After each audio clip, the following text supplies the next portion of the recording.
안녕하세요. 오늘 두 번째 천원노동자 다시 한번 갑니다. 오늘 주제는 통사임금 시즌 두 번째, 승리의 기준은 무엇일까? 그 대답은 미래분 꼭 지키고 월급제 한계도 극복하자입니다. 다가오는 대통령 선거에서 비상계엄 옹호당과 내란 세력을 심판합시다. 기득권 양당을 넘어 민주노동당 권영국 후보를 진보 진영의 대표 주자로 세우는 장으로 만듭시다. 이 말씀과 함께 그동안 뜸했던 통사임금 시즌 두 번째를 시작합니다. 사측은 이 통사임금에 대해서 교섭에서 다루자고 했었어요. 교섭에서 다루자는 뜻은 무엇인가? 그러면 소급분이 있겠죠. 2024년 12월 19일 대법 전합 이후의 임금에 대해서 소급분을 다뤄야 합니다. 또 하나는 미래분도 다뤄야 되죠. 사측은 미래분이라고 표현하지 않고 임금체계 개편이라고 얘기합니다.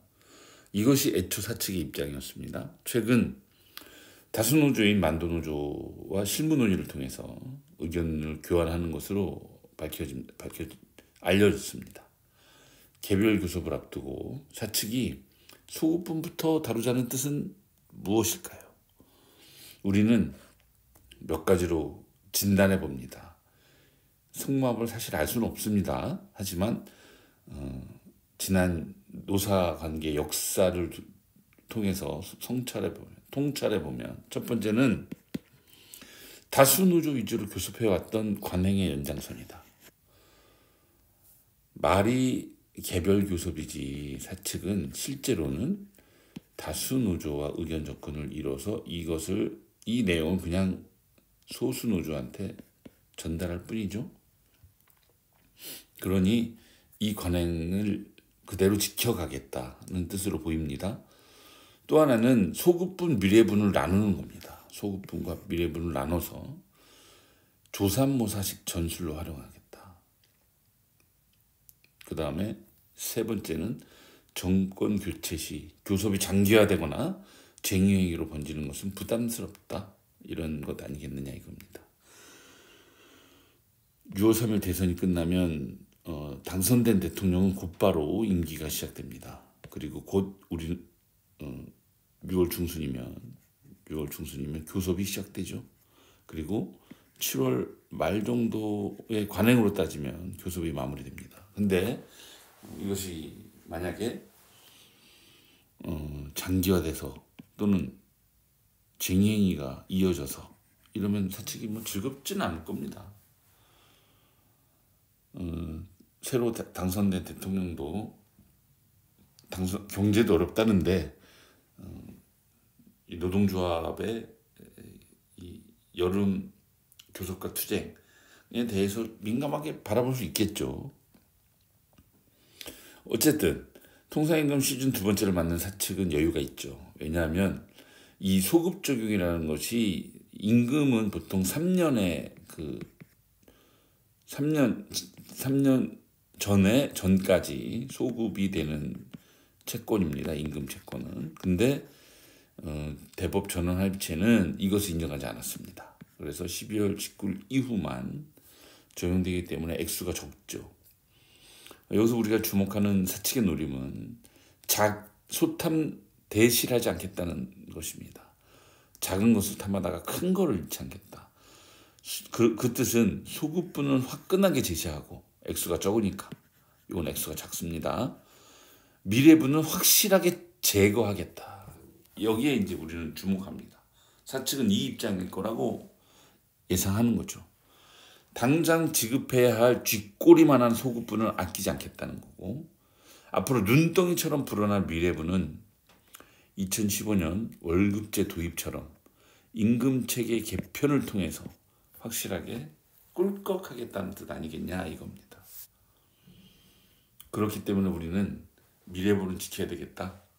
소급분도 최대한 높이고 미래분을 철저히 지키면서 더 나아가서 월급제 한계도 보완해야 된다. 우리는 통사임금, 소급분, 미래분 모두 최대치로 정하자고 주장합니다.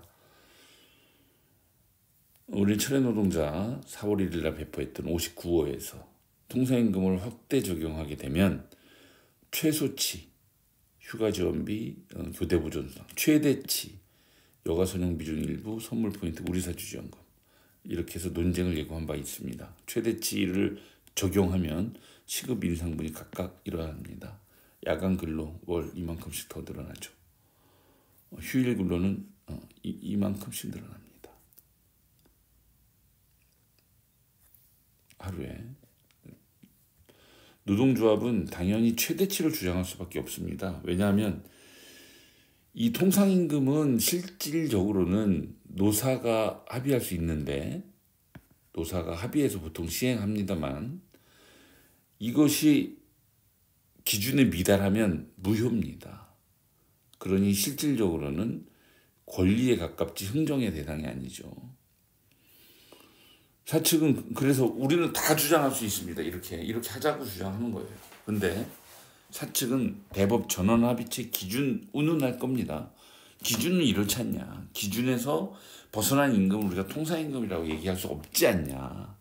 이렇게 주장할 텐데 지난 2019년 통상임금 합의를 보면 고법 판결의 80% 수준만 합의하자라고 했던 겁니다. 이 제안은 사측이 한 거죠.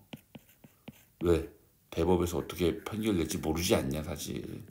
근데 그 전 합의는 뭐냐면 대법 판결에 따른다는 합의였어요.